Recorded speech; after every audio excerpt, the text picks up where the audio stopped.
بروفيسور بريما، هل تمكنت من استخدام آلية نعم. المشاركة؟ تمام. أنا أسمعكم، هل تسمعونني؟ نسمعك نعم تماما. نعم نسمعك بروفيسور، نسمعك. إذن على بركة الله، فأنا جاهز إن شاء الله. أوكي. بسم الله الرحمن الرحيم. الحمد لله رب العالمين، والصلاة والسلام على أشرف الأنبياء والمرسلين وعلى آله وصحبه والتابعين. أما بعد, dear audience, brothers, sisters, Assalamu alaikum wa rahmatullahi ta'ala wa barakatuh.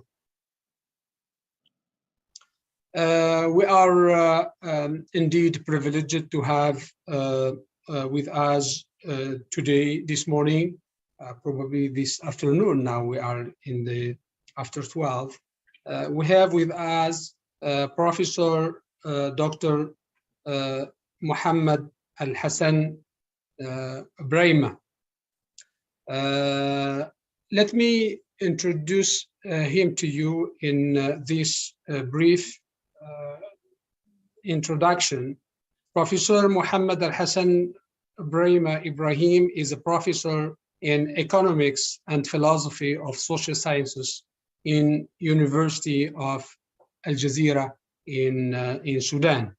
His current position is the chair professor at the Institute of Islamization of Knowledge, abbreviated IMAM, University of Al Jazeera in Sudan again. Professor Muhammad AlHasan Biraima obtained his bachelor with honors in economics from University of Khartoum in Sudan, and he got his PhD in economics from University of York, United Kingdom in 1983, from 1983 until 1986. He was appointed as head of the Department of Economics, Faculty of Economics and Rural Development, Jazeera University, Sudan. Then he became the Dean of the Institute of Islamization of Knowledge, Al Jazeera University, Sudan, from 1991 until 2008. In 2012 to 2020, he became the chairman board of directors in Jazeera College for Technology Publications. He has to his credit in over 17 articles. So he wrote 17 articles in a variety of journals, national and international. And he wrote 7 books in his area of expertise, both in Arabic and English. We can say that he's expert in the teaching, in the development of economics. So he's expert in the teaching of development economics, macroeconomics, history of economics, thought or economic thought, Marxian economics, labor economics, money and banking readings in Islamic economics, issues in Islamization of knowledge. And his current research project is social systems in the Quranic worldview, beside towards a scientific research program. So this is his 2 latest children, the social systems in Quranic worldview and towards a scientific research program. I'm reading from a text given to me, so I'm sorry if there is discrepancy and a few problems in the translation. Today, inshallah, Prof. Muhammad AlHasan Biraima will share with us his thoughts on a very important topic towards an inclusive and integrative Quranic worldview. Probably this is related to his current research area. So without further ado, I call upon our distinguished guest, Professor Muhammad AlHasan Biraima, to start his presentation. Thank you. بسم الله الرحمن الرحيم. الحمد لله رب العالمين، والصلاة والسلام على رسول الله الأمين وعلى سائر الأنبياء والمرسلين. dear brothers and sisters. Assalamu alaikum wa barakatuh. I am honored to be speaker today. This morning, of course, here in Kampala, it is still morning. It's 7 o'clock in the morning. Thank you to the brother who introduced me. I would like to state that right now I am a visiting professor at the International Islamic University in Kampala, Uganda. I am also an academic advisor to the East African office of the International Institute of Islamic Thought. So I am now based in Kampala, Uganda, and I am no longer affiliated to the University of Jazeera. I have been dismissed by the new regime in Sudan from the university, and I have been accommodated right now here in Uganda as academic advisor to Triple IT East African office. My topic today, as you can see, is towards an inclusive and integrative Quranic worldview. I have been developing this issue since 1989. The first time I started when I was visiting a postdoctoral scholar at Boston University, the United States of America. That particular period, I was able to publish the first paper within my new interest in Islamization of knowledge. That first paper was quite a famous paper called a Quranic Model for Universal Economic Theory, and it was published by King Fahd Journal of Islamic Economics in 1993. And since then, I have been developing this particular framework until now in various and diverse strands of thought. The fundamental framework is the framework of the worldview. I found it very convenient framework for me to work through, and I would like to share with you today my, I can say, the latest thoughts in this particular area. So let us start with defining the concept of a worldview. A worldview is a commitment, fundamental orientation of the heart. Notice the heart, that can be expressed as a story or in a set of presuppositions, assumptions which may be true, partially true, or entirely false, that we hold consciously or subconsciously, consistently or inconsistently about the basic constitution of reality, and that provides the foundation on which we live and move and have our being. This is the most basic definition of a worldview as found in Western literature. The main question of a worldview: what is prime reality, the really real? 2, what is the nature of external reality, the world around us? 3, what is a human being? 4, what happens to a person at death and after death? 5, why is it possible to know anything at all? This is the question of knowledge, human knowledge, epistemological question. 6, how do we know what is right and wrong? This is the question of values and ethics. 7, what is the meaning of human history? What do we learn from our evolutionary human process? Answering this question is a process of theorizing. This is not just a question and answer. In order to answer these questions, you must develop a complete theory that integrates all these questions in a meaningful and interactive manner. And that's what I did. Alhamdulillah, from the Holy Quran, I was able to develop over the years this particular Quranic worldview, and rigorously through deductive and inductive processes, and it is available on demand. I'm not going to, it's not being presented here, it is technical, theoretical details, but it is all is available for whoever wants it. Now, we are not separated from the world. We are part of the world, and particularly the scientific community and what's going on in the world.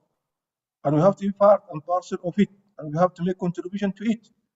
Now, in the world, particularly the Western world, which is leading the scientific project worldwide, there is now a developing new scientific paradigm. A new paradigm is now in the process of taking over from the uh, uh, dominating positivist materialist paradigm. And this paradigm is now being advocated by the most distinguished professors, scientists in various disciplines in the West. And I am here trying to bring you the summary of the overall framework in which this paradigm is being developed. It's a very, very promising paradigm. It can easily lend support to our project of standardization of knowledge, and it allows our own intellectual endeavor in this framework to be part and parcel of this movement, to make contribution to it and make benefit of the contribution that come from this particular new paradigm. So let us just have a look at these fundamental issues being brought forward by this new paradigm. First, no human intellectual activity, including science, can escape the fact that it has to make assumptions that cannot be proven using its own methodology, which we call absolute presuppositions, background assumptions. No one and no any intellectual movement can go without these background assumptions. Two, the prevalent underlying assumptions or world model of the majority of modern scientists are narrowly naturalist. These are the main characteristic of the dominating scientific paradigm. They are narrowly naturalist. Of course, we know what naturalism is. It is a thesis that says that the whole world is that what we see in nature, and nature is governed by very strict deterministic laws. These laws can be known and can be known and can be exhaustively known, so that human beings one day will know all these laws, and therefore they can predict the future movement of the universe. In fact, they can go backward in time and see what was the history of this universe, and we can make full control of the universe. And so that's the metaphysics of naturalism. And everything should be referred and governed by these natural laws, which one being should be able to discover. So that's the first characteristic of this underlying assumptions of the model of the present paradigm. Not only naturalist in metaphysics, materialist in ontology, that is, the world is made of matter and nothing else, and reductionist, implicit in methodology, that is, to understand the world, we have to reduce it to its basic elements. Reduction is a fundamental principle of scientific research now. And implicit in the sense that we can only rely on empirical research using our perception, and then based on that perception, human perception, there is no other way of knowing material reality but through our perception, and then we can use the empirical methods to make theories and verify these theories empirically. Three, this results in the belief that consciousness is nothing but a consequence of complex arrangement of matter or an emergent phenomenon of brain activity. There is no place in this dominant paradigm of what we call the human mind. The human mind as a separate entity. What we call in Islam the human self, the human soul, the spiritual dimension. There is nothing in the dominating paradigm, a room for anything other than matter. And therefore, even the human mind, the human soul, the human consciousness should be reduced to the brain activity. The brain, of course, is part of matter, so everything goes back to matter. For this belief is neither proven nor warranted.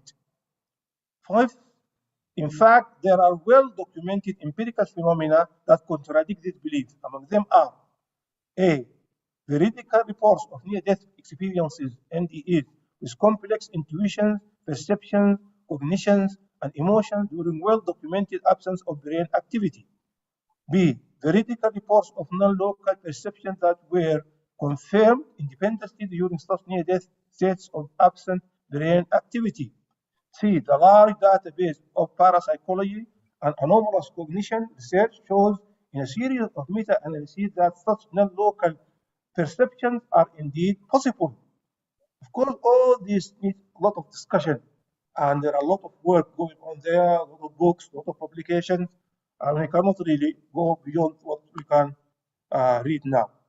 The large database of children who remember previous lives. 6. An increasing number of open-minded scientists are researching these frontier areas using existing scientific methods and are reaching empirically grounded conclusions that challenge the mainstream majority view. 7. They therefore argue that we need a model of consciousness that is not reductive and allows consciousness its own ontological status. So the new paradigm is saying that human consciousness is a total different category from matter. It's not a material category. It is a fundamental category of the world, and therefore we must assign its role. In fact, it's more fundamental than matter itself. And this is very important for us because as Muslims, we know that there is a soul system, Allah subhanahu wa ta'ala planted it into every creature, and in particular human beings.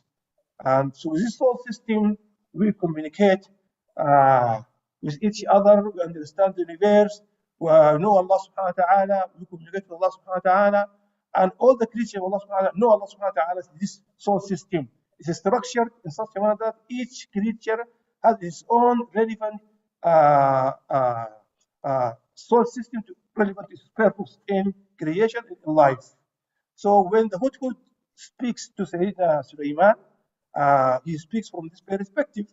And when the ants tell each other that go into your holes so that Sulaiman and his army do not tread on you, this is a dimension, a non-material dimension, spiritual dimension. And so this dimension is now being recognized through scientific observation, scientific research, and now the new product is saying that we must allow for this dimension, which is not a material, to be part and parcel of our understanding of the universe and to accord it its important role. A minimum consensus model is a dual aspect or complementarity model in which matter and mind, consciousness, and its physical substrate are two aspects of reality that are irreducible and simultaneously occurring perspective of an underlying reality to which we otherwise have no direct access. We must allow both these realities to exist, and we must study them in their own existence or realities and in their interactive processes. If that is granted, we can immediately see that consciousness can have its own direct access to reality, not only through sense perception, as in classical empiricism, but also through inner perception or radical introspection. So we are allowing our own internal processes, spiritual processes, as an independent source of knowledge through our consciousness, not just by perception, but also through spiritual experiences and maybe through revelation from our Creator. 10. Other result, there may be a different and valid access to root to reality. As a result, there may be a different and valid access route to reality through consciousness, in addition to the classical one science is offering. 11. This might include direct access under certain conditions to deeper structure of reality, which may provide important insights into ethics, meaning, and values. 12. Indeed, insights from near-death experiences and other transformative experiences suggest that we are all embedded within a larger field of consciousness with profound implications for ethics in an interconnected world. 13. Integrating an enlarged view of consciousness into science will also yield a new methodology that will have to be developed, the methodology of radical introspection or inner experience.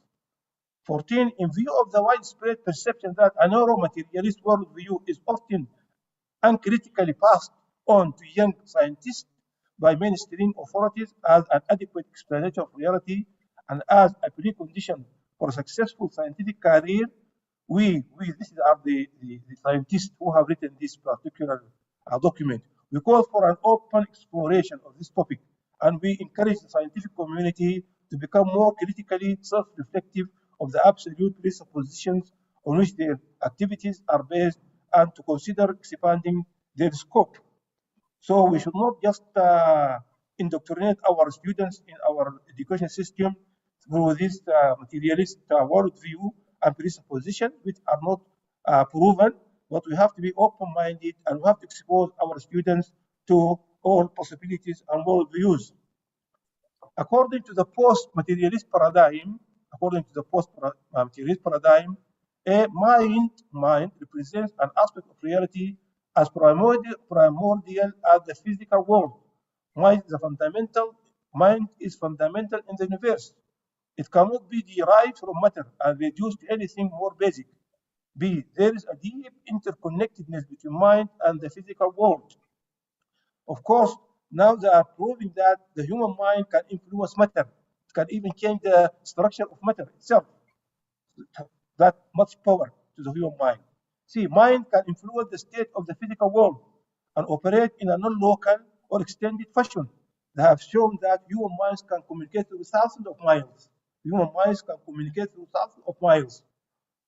Since the mind may non-locally influence the physical world, the intentions, emotions, and desires of an experimenter may not be completely isolated from experimental outcomes, even in the controlled and blinded experimental designs.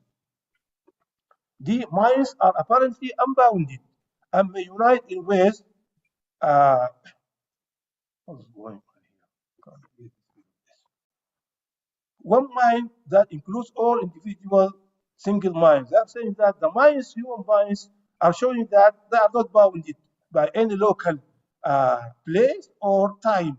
They can communicate at any place, any distance, any time, and in fact, that shows that there is a universal mind that uh,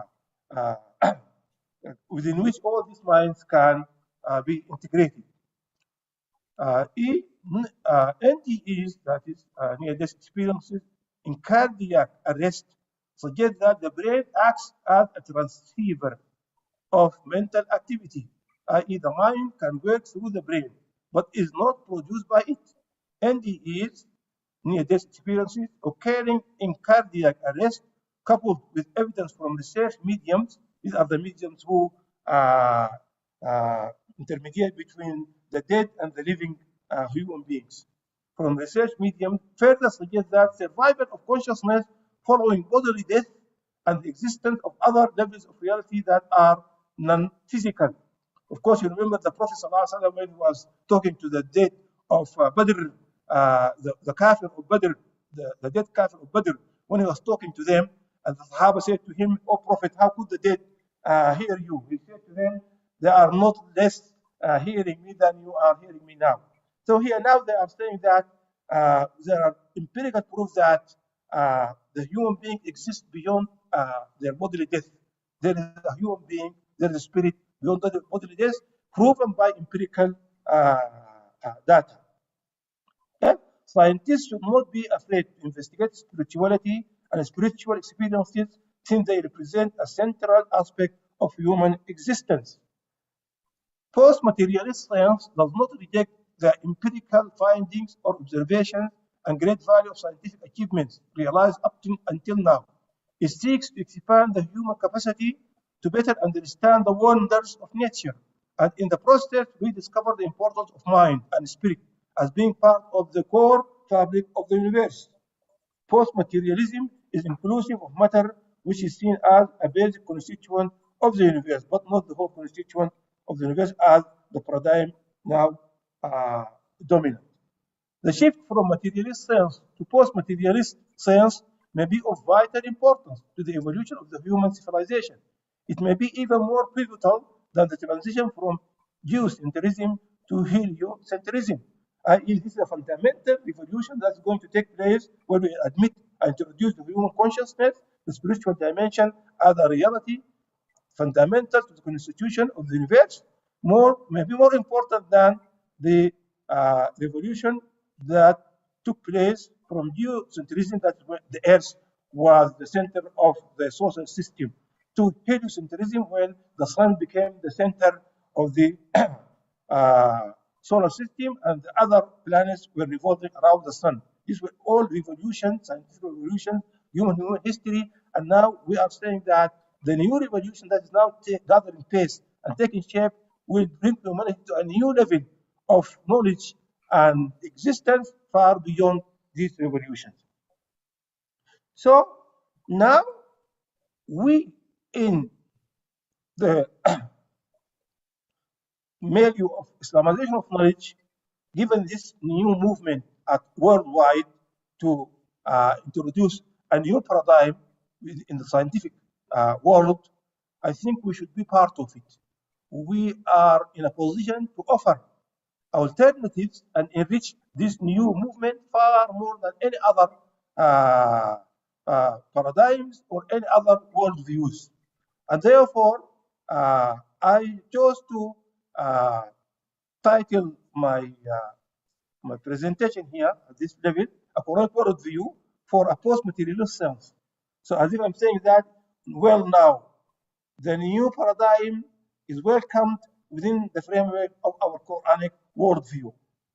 Now, I am going to quickly move. I know the time is not going to allow me, but I have detailed the whole presentation so that people can later on go back to it and make benefit of it, rather than squeezing it into the very small and very little period allowed to the presentation. So let's start with the composition of the religion of Islam. That is, this is now I am really presenting the whole thing here in a very, very compact manner, but the details are there in the theoretical framework and the theory. As I said, if people want it, I can give it to them, but here I have to use this kind of summary to move quickly through the various aspects of the Quranic worldview. The composition of the religion of Islam, the 5 universals of Islam. All those who know the goals of Sharia know the 5 universals of Islam. To be derived chronologically from the following verse. I'm going to derive these 5 universals from this verse because that will make it easy for me to integrate it into the Quranic worldview I'm developing. Now, the fundamental verse here is what Allah subhanahu wa ta'ala says, لقد من الله على المؤمنين إذ بعث فيهم رسولا من أنفسهم يتلو عليهم آياته ويزكيهم ويعلمهم الكتاب والحكمة وإن كانوا من قبل في ضلال مبين. Certainly did Allah confer great favor upon the believers when He sent among them a messenger from themselves, reciting to them His verses and purifying them and teaching them the book and wisdom, although they had been before in manifest error. So these are the main 4 categories of the message of Islam which the Prophet was ordained to bring to humanity, to the believers. The first, يتلو عليهم آياته, the stock of revealed knowledge, علم, about Allah subhanahu wa ta'ala and about His creation. يتلو عليهم آياته. The whole Quran is a book of knowledge about Allah subhanahu wa ta'ala and about His creation, in the seen world, in the visible world, and in the invisible world. 2, ويزكيهم. The second, the fundamental category of Islam, that of Iman, and the ensuing purification of the self. Because to purify yourself, you have to believe first, you have to have Iman, and then on the basis of that Iman, you start to purify yourself. So the second component is that of Iman. The third component is ويعلمهم الكتاب والحكمة. So we have 2 components of kind of empirical or practical knowledge. The stock of practical prophetic knowledge, السنة القولية, about life on earth. يعلمهم الكتاب. And then action, good deeds, based on the stock of practical revealed knowledge. السنة العملية. This is الحكمة, الكتاب والحكمة. So, of course, hikmah, wisdom, is a human action based on true knowledge. When you act on true knowledge, that is hikmah. So these are the 4 components, fundamental components of the religion of Islam, which are in the Holy Quran, and the Prophet ﷺ has brought us to us.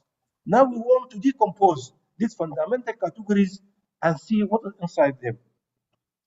What is the fundamental domain of good deeds?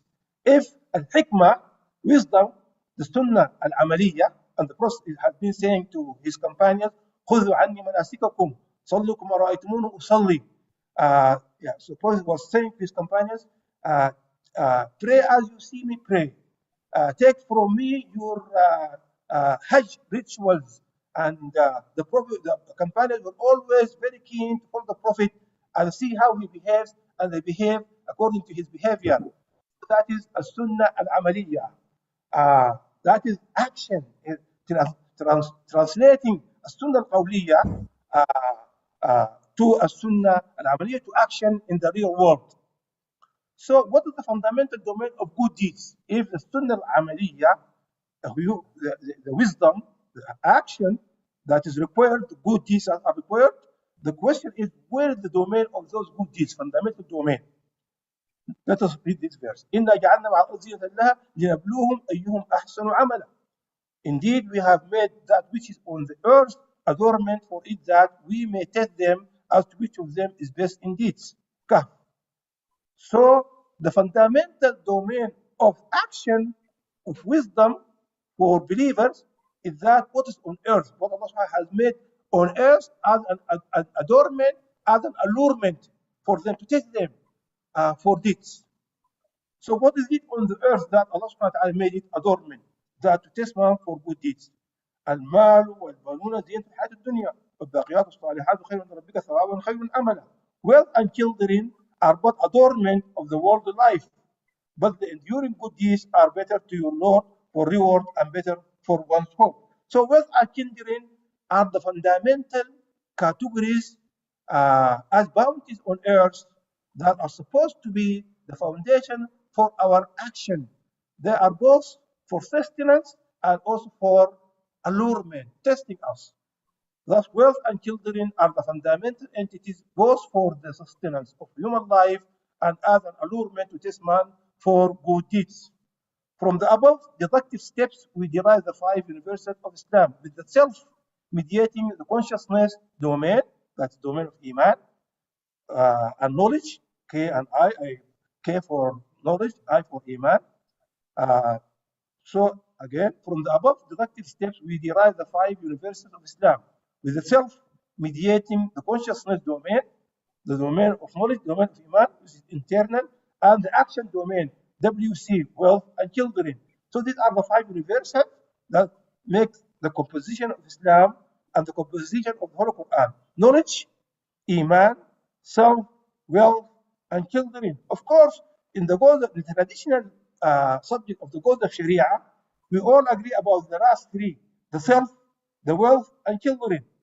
The first 2, knowledge and Iman, in the traditional Sharia goals, knowledge is replaced by what? By mind.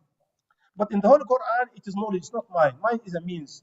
والله أخرجكم من بطون أمهاتكم لا تعلمون شيئا وجعل لكم السمع والأبصار والأفئدة لعلكم تشكرون. So it is knowledge that is really a fundamental category, and mind is just a means to acquire knowledge. And Iman, of course, they talk about deen. And deen is really it's a wider issue. It is a result of the interaction between these fundamental poles. These poles are cause for individual preservation, for a Muslim individual to preserve. But when we move to deen, as a result of these interactions of universals, we have the Tawheed society. The interaction of these universals within Muslim community generates the Islamic social system.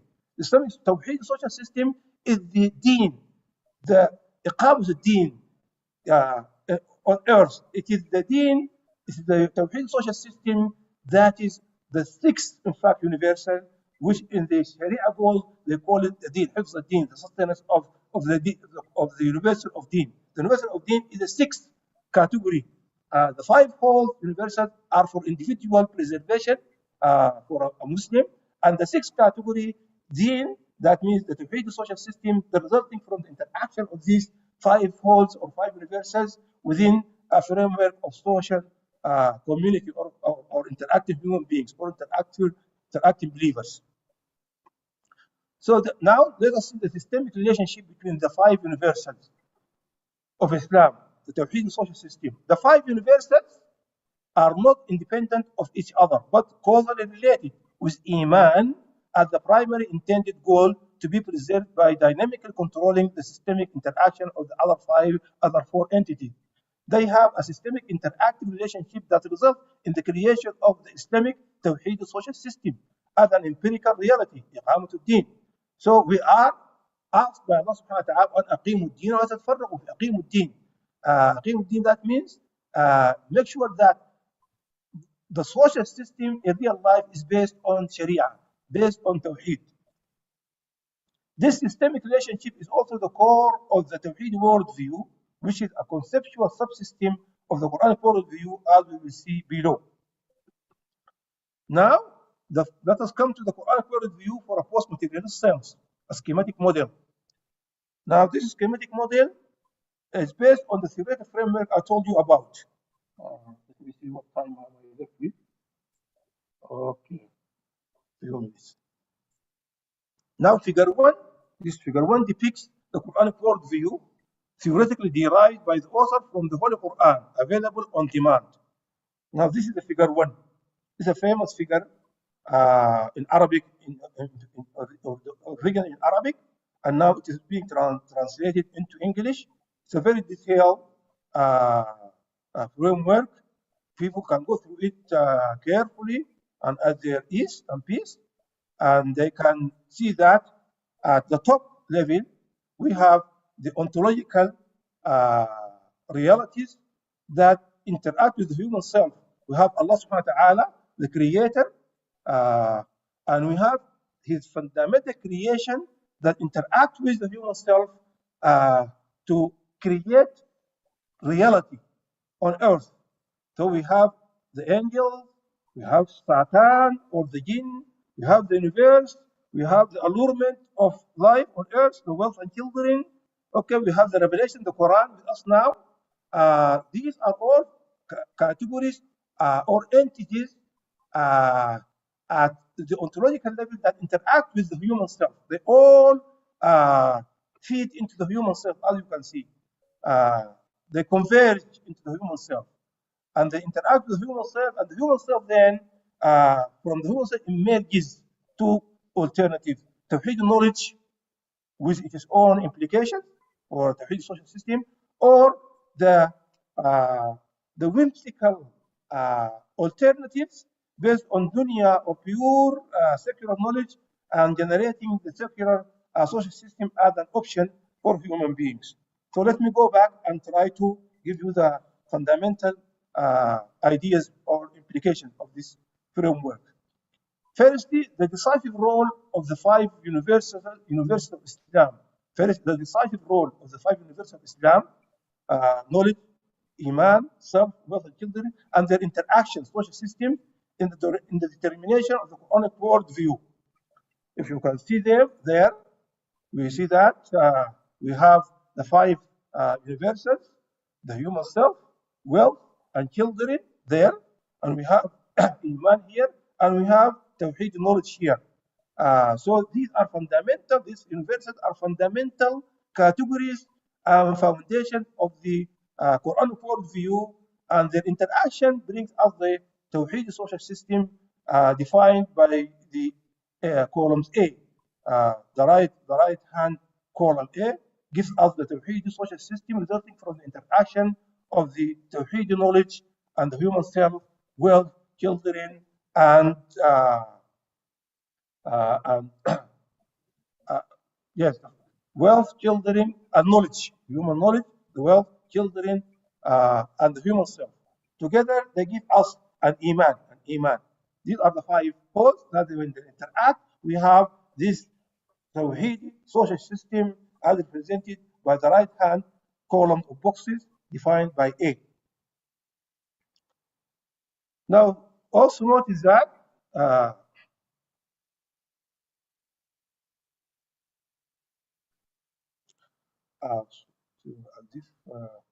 something went wrong here. Anyway, secondly, notice the central role of the human self,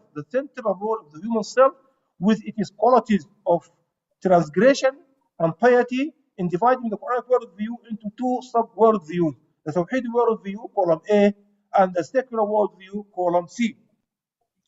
Now you can see here that the role of the human self, it is the most important element or entity within which to which all these other entities converge, and it is the interaction within the human self, the consciousness of the human being, that generates all the other ramifications in social life.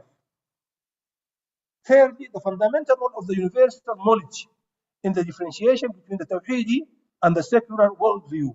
The first, the Tawhidi worldview, is Tawhidi based and knowledge driven. The Tawhid worldview is based on Tawhid and driven by Tawhidi knowledge. The second, i.e., the secular worldview, is worldly pleasures based and whims driven. So that the second worldview, of course, is based on satisfying world pleasures, and so it is based on the maximization of world pleasures and driven by whims. Whims becomes the god of the human being when he chooses to maximize world pleasures instead of believing and maximizing iman.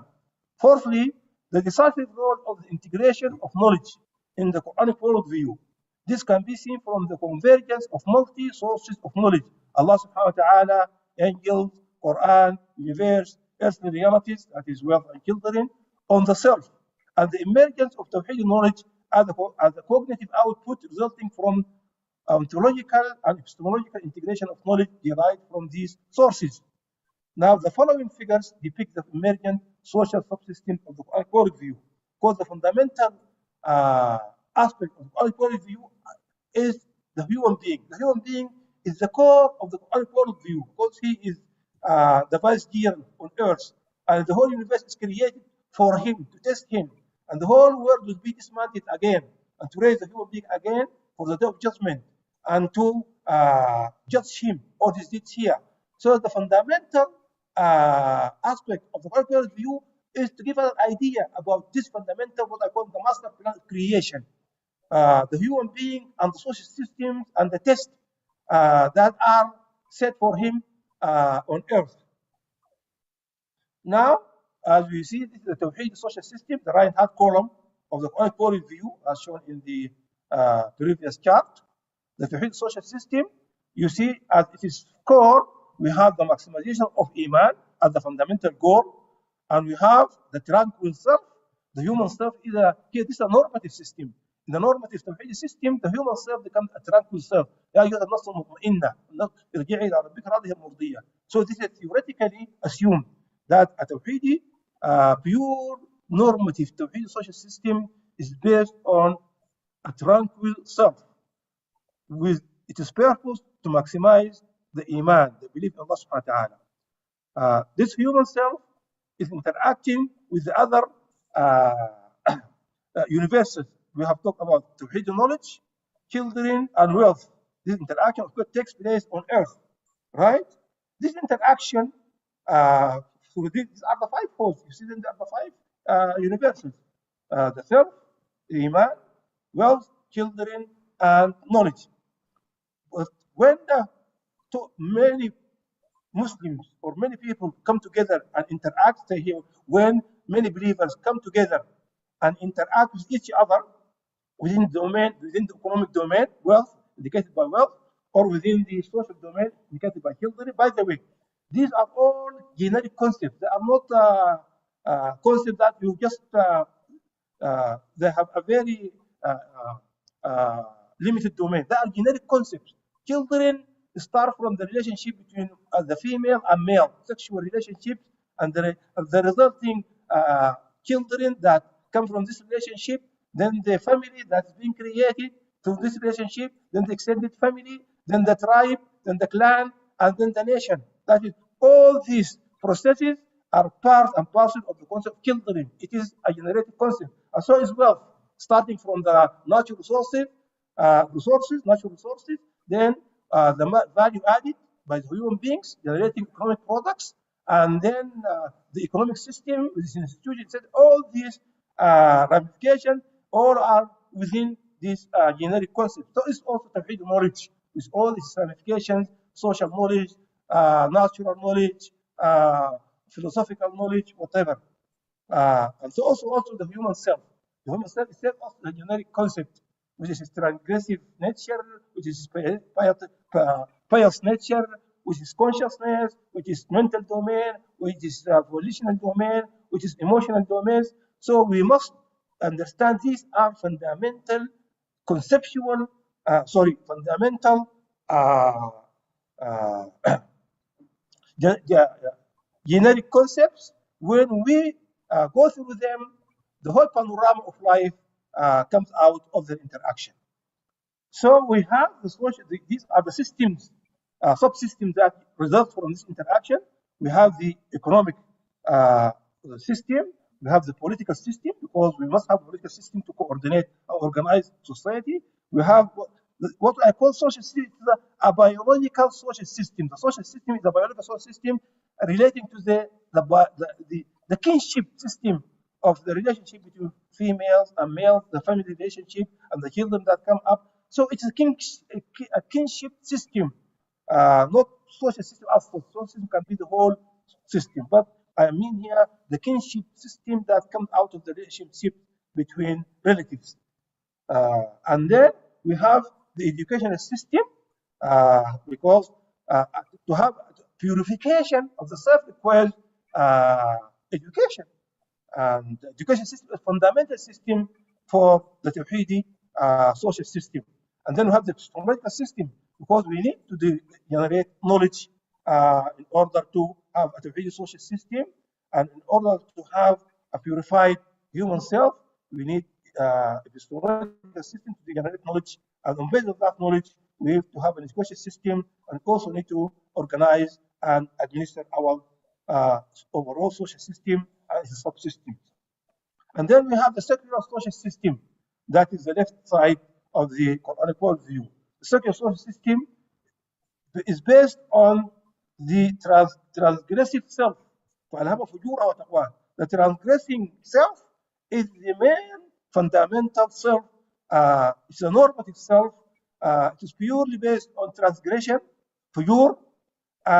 Its fundamental goal is to maximize world pleasures. بل تؤثرون الحياة الدنيا والحياة الدنيا لعب ولهو وزينة وتفاخر بينكم وتكاثر في الأموال والأولاد كمثل غيث أعجب الكفار نباته ثم يهيج فتراه مصفرا ثم يكون حطاما. For the core of this secular social system is the transgressing human self, which is sole goal of going after its world pleasures and Prof. Biraima. Yes? Prof. Biraima. Yes. Sorry to interrupt. We have 10 minutes left for the presentation and question and answer session. So I advise that you go a bit faster, so you will leave a few minutes for question and answer session. Thank you. Okay. Now, the real world system, these are two norms. The real world system is a system that is a fusion of these two normative systems. As you see it here in this, we have the Tawhid social system, we have the secular social system, and the real world social system is always a boundary social system that has a combination of this. So a Muslim social system itself is not purely normative. You find in it Muslims who are منهم ظالم لنفسه ومنهم مقتصد ومنهم سابق بالخيرات. Even a Muslim society with pure Muslims is not a normative society. It's a real world society where Muslims are close to Allah subhanahu wa ta'ala, Muslims are away from Allah subhanahu wa ta'ala, but there is no even a pure Muslim society. It's all society of Muslims, non-Muslim, believers, non-believers, Christians, Jews, secularists, etc. So the real world system is a system at the border of these two normative systems. Now, the Quranic worldview implies the following types of knowledge. Knowledge about Allah subhanahu wa ta'ala, knowledge about revelation, knowledge about angels, knowledge about Iman, knowledge about the cosmos, knowledge about jinn, knowledge about human beings, knowledge about wealth, knowledge about children, knowledge about the systemic interaction within and between the components of the Quranic worldview, knowledge about the emergent new subsystems as a result of this systemic interaction. The acquisition of these types of knowledge is obligatory for Muslims because it is implied by the ontology of the Quranic worldview. Knowledge should not be useful knowledge. Knowledge should be useful knowledge, i.e., generates and sustains Iman in the heart and good deeds on earth. This defines the goals of the scientific enterprise within the Tawhidi worldview. Now, the Quranic worldview are the worldview of complex systems.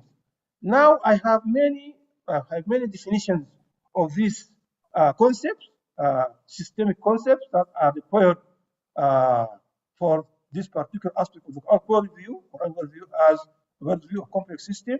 So, we have complex system definition of complex system. We have definition of ontology, epistemology and methodology, paradigm, systemism. This is the most important part. Because this is the framework that's being developed and worldwide to analyze systems, and also I'm using it for my Quranic worldview and the worldview of systems. So I'm not going to go through them. People can go through them, but I'm going to move immediately into the implications of this concept of the system framework. Examples of system in the Quranic worldview. Man as a complex system. All right. Okay. Okay. Okay, thank you very much. Shall I stop? Man as a complex system. Please, if you want to just stop me. Man as a complex system of complex system. The human soul as a system of divine qualities created for man. The human body as a material system designed for man. The human self as an emergent dual system of the fusion of the two systems of body and soul. Man in his integrity and wholeness as a system resulting from the interaction between his component, self-body, and his environment, wealth, children, earth, skies, jinn, angels, and with Allah subhanahu wa ta'ala. The Quran as a complex conceptual system of knowledge. The Quran in its textual integrity is a closed system of true divine knowledge, but in its conceptual dimension, it is an open system of meaning with the following characteristics: system domain, system function, system composition, system structure, system environment, system ecology, system processes, system output, authoritative knowledge in the following domains: knowledge about Allah, knowledge about revelation, knowledge about angels, knowledge about Iman, knowledge about the cosmos, knowledge about jinn, knowledge about human beings, knowledge about wealth, knowledge about children, knowledge about the systemic interaction, etc., etc. As a closed textual system, the Quran influences our system, but is not influenced by them. We should read the Holy Quran as a knowledge system comprehensively through the lens of its worldview. Deriving theories and hypotheses about the world from the Quran will not affect its authenticity and integrity as a divine source of knowledge, because it is guaranteed by Allah subhanahu wa ta'ala. Human knowledge derived from the Holy Quran is a fallible knowledge, therefore it must be corroborated empirically. Our systemic reading of the Holy Quran through its worldview should continuously enrich and expand this worldview, thus enriching and expanding our knowledge of the world. This will further expand and enrich our understanding of the Holy Quran and the knowledge derived from it. Man as an example of systemic Islamic integration of knowledge. I will stop here because it's not parcel of the lecture, so people can go back to it later on. Thank you very much. Jazakumullah khair. Assalamu alaikum. وعليكم السلام ورحمة الله تعالى وبركاته. Thank you, Professor Biraima, for this very thoughtful, very deep presentation entitled Towards an Inclusive and Integrative Quranic Worldview. Prof. Biraima defined the concept of worldview and provided the main questions to this concept. Then he spoke about the science beyond the modern scientific world, and he pointed a massive 17 points to support the above argument. Then he addressed the Quranic worldview for post-materialistic science. Under this theme, he spoke about the composition of religion of Islam. He mentioned four components: stock of revealed knowledge, tazkiyah or iman, the stock of practical prophetic knowledge. Underneath there is sunnah qawliya and sunnah amaliya. Then he spoke about um, earth is the fundamental domain of good deeds. Wealth and children are the fundamental entities to sustain human life, and is considered as a test. Then he mentioned about the 5 universals in Islam, namely knowledge, iman, self, wealth, and children. Prof. Biraima spoke about relationship between the 5 universals of Islam, and then he addressed the Quranic worldview for post-materialistic science, and provided for that purpose a large schematic model which illustrated such worldview. And then he compared between the model of Tawhidi social system and the secular social system. Then he proceeded to talk about real social system, in which he compared the Tawhidi social system with the secular social system. And the point before the last was implications of integrative Quranic worldview. And then he spoke about the complexity of systems in the Islamic Quranic worldview, and provided examples for it from the passages of the Noble Quran. Unfortunately, the time didn't allow him to continue the other slides of his presentation. And now, mashallah, we are 1:14. We are supposed to stop for the lunch and for the Zohar prayer here in Malaysian time, local time, at after 1 minute. However, we will break the rules a little bit and take 1 or 2 questions. So anyone from the floor wants to give a question? Okay, I have a question there from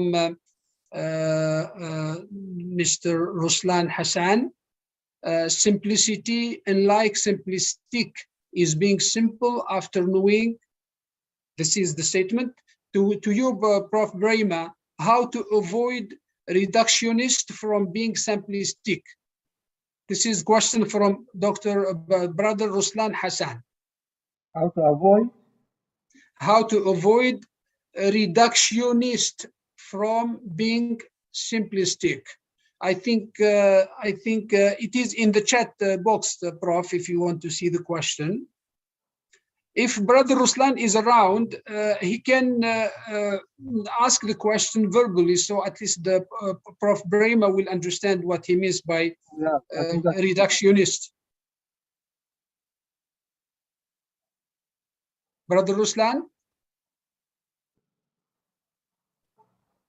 I don't know. Where can I find the question? So my technical capabilities are very limited in this technology. So yeah, you can look at the chat box. You see underneath there are several options for you. There are mute, stop video, participants. Then you find chat, right? Chat, yes, you have chat, yes. Yes. Okay, can you click on the chat box? The icon of chat. Simplicity, unlike simplistic. We see simplicity, unlike simplistic, is being simple after knowing. How to avoid reductionist from being simplistic. Yeah. So can I go and answer the question or wait for the other question? Okay. If Brother Ruslan was here and able to share with us his what he means, it will be nice. But if you have any feedback on that or comment on that, you can proceed, Prof. Simplicity, unlike, of course, if I understand him well, he seems to be a philosopher. Simplicity, unlike simplistic, is being simple after knowing.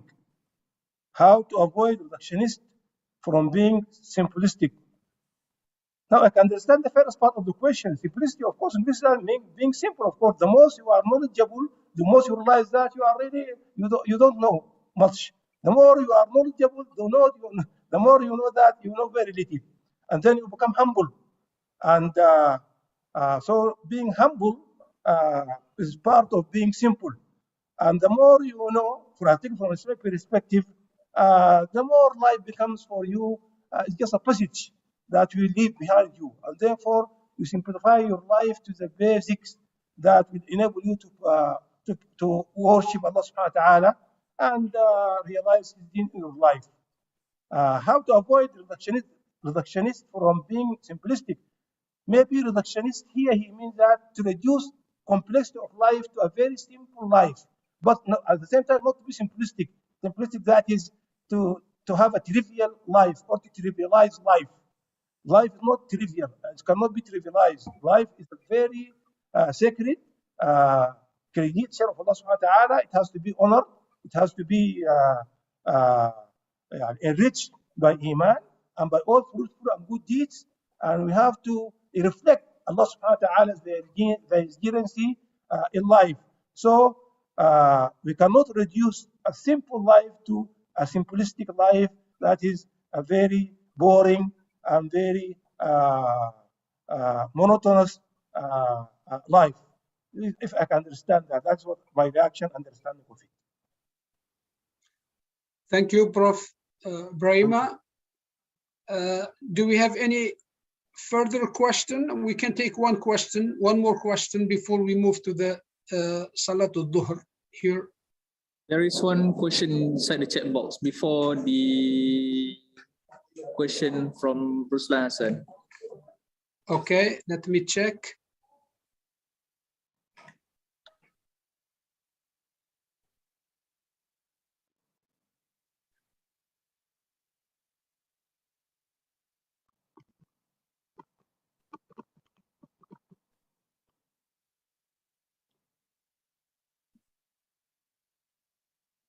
I don't find the question.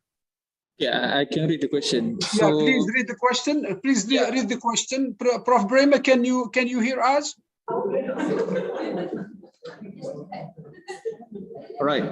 So the question is, Yes. WV can be considered as one of the most mature worldviews emerged at the field of the Islamization of knowledge. It distinguished from the others that the developer tried to develop indirectly from the Holy Quran. The challenge in front of it is to answer the question how it can be applied into our social system. How does it work? And what are the mechanism increases in the effectiveness in directing the social system? So that is the question. Sorry, I really couldn't get the question. I have some technical problem here. Can you please, sorry, what's going on? So the question is, the challenge in front of it, is to answer the question how it can be applied into our social system and how does it work and what are the mechanisms increase its effectiveness in directing the social system. To apply what, the Quranic worldview or what? To apply the Islamization of knowledge. Oh, that's a big question. I will leave it to Brother Fathi Mashkawi to answer that question. It is a very big question, detailed question. First, half a minute, really. I can answer it, of course, but not in half a minute. That's a lecture by itself. Sorry. Thank you. Thank you, Prof. Biraima. Yeah, we will look forward to the presentation and the speech of Prof. Fathi Malkawi, and surely he will address this question as well, inshallah. To everyone, thank you very much, and especially to Prof. Biraima for his patience, for his